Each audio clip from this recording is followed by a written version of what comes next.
Heard around the world by everybody and their mama. The Jesse Lee Peterson Radio Show. We have David Pickup with me, and we had David before, but the connection was really bad.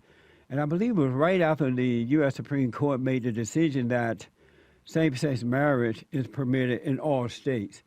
And so David is back, and I'm glad to have him back. He is a marriage and family therapist and reparative therapist based in Dallas and in Los Angeles, California. He's here to talk about marriage, reparative therapy, depression, and anxiety. David, good morning, sir. Hello. Yeah, glad to see you. Thanks for having me on. I'm glad you're back. We're Skyping so I can see you. I'm looking right at you. You look nice. Thank you.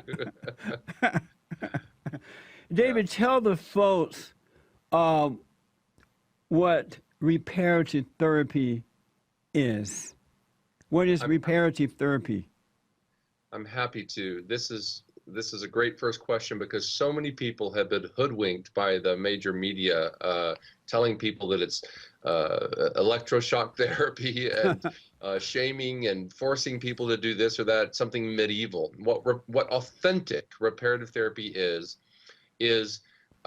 emotional, psychological processes that fit, frankly, a person's faith as well. I can talk about that later. That reaches down to the root causes of a homosexuality and resolves them. Long story short, when those root causes are resolved, homoerotic feelings naturally, spontaneously lessen and dissipate. Those root causes, by the way, which not a lot of people are talking about for various reasons I go into later, are an extreme form of gender identity inferiority, usually experienced through various ways in childhood when gender and sexuality are first forming, and also an extreme or severely unmet, in the case of men, unmet male emotional needs for connectivity, affection, love, affirmation of male identity, that kind of thing.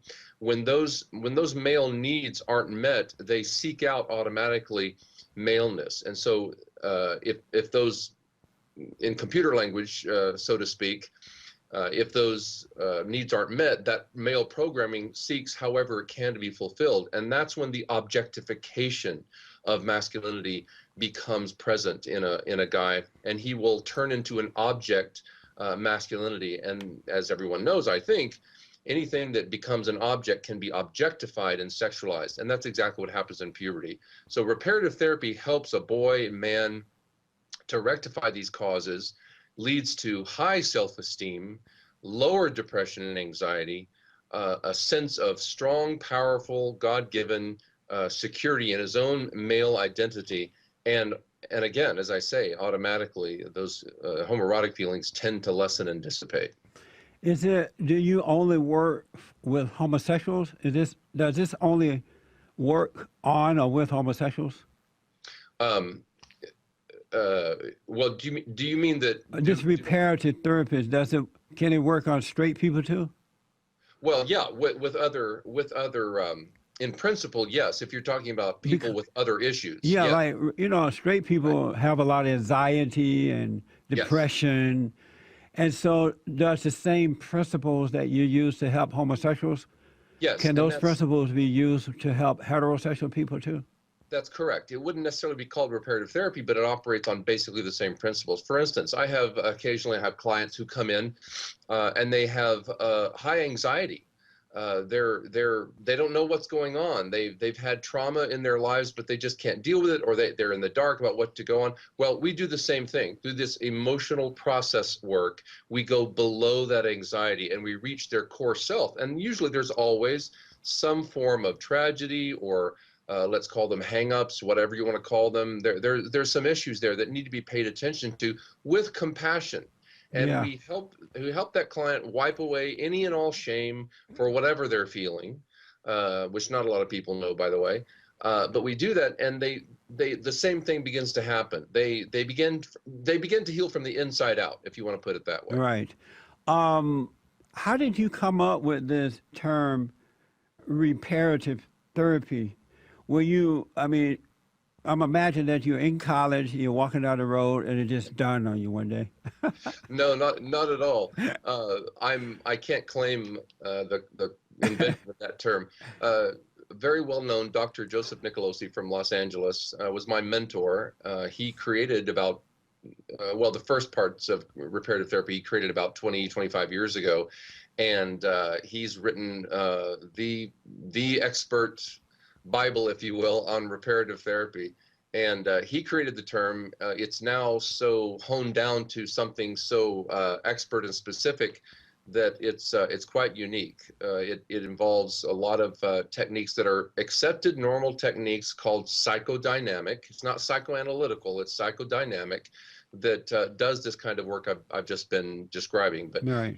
he's the one that invented this, and I trained under him for years, and now I still have offices with him in LA, but my main practice is in Dallas.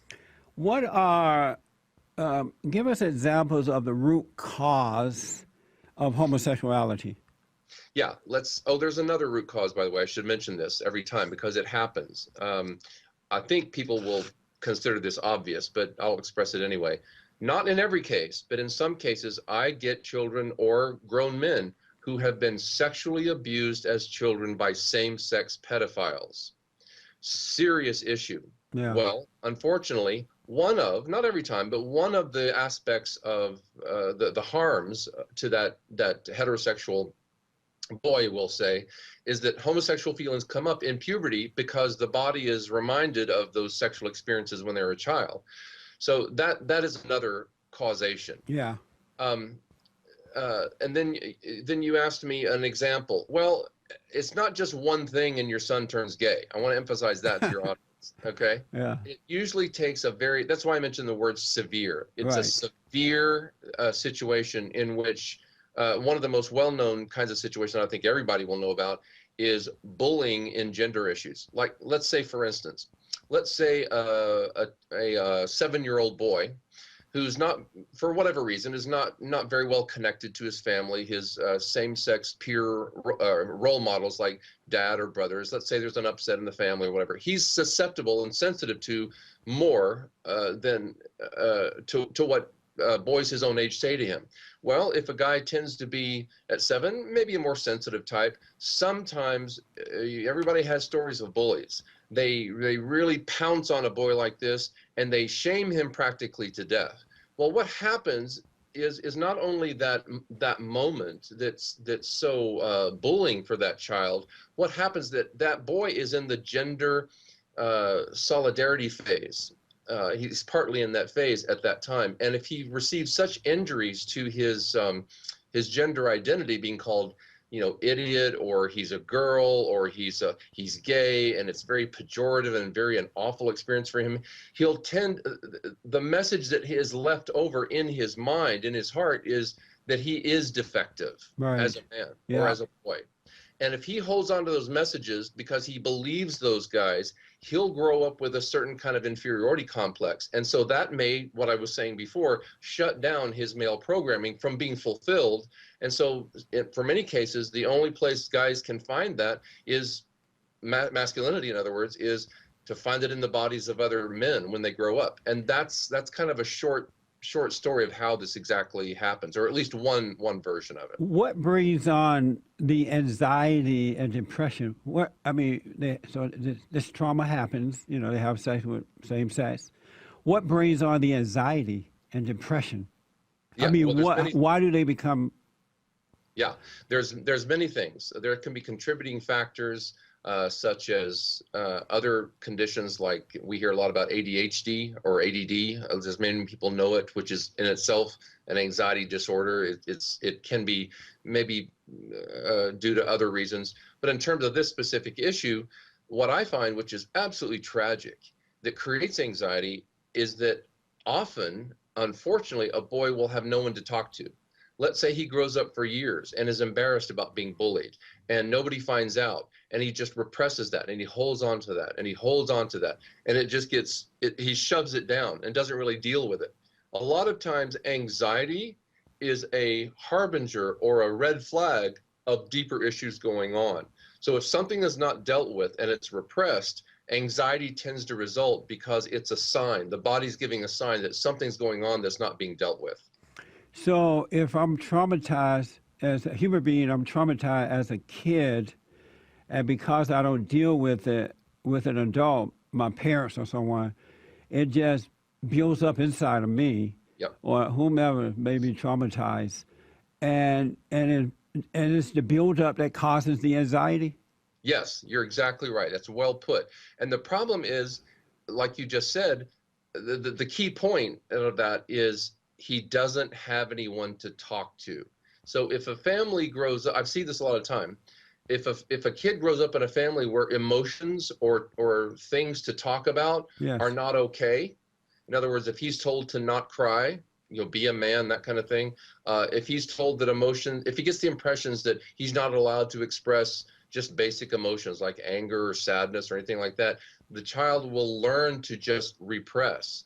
And if there's no one for this child to talk to in order to have an emotionally corrective experience, what you just said very well can easily happen.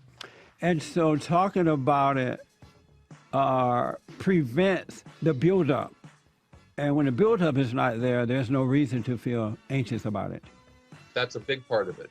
Yeah. 888-7753-773, 888-77-JESSE. Back in a moment.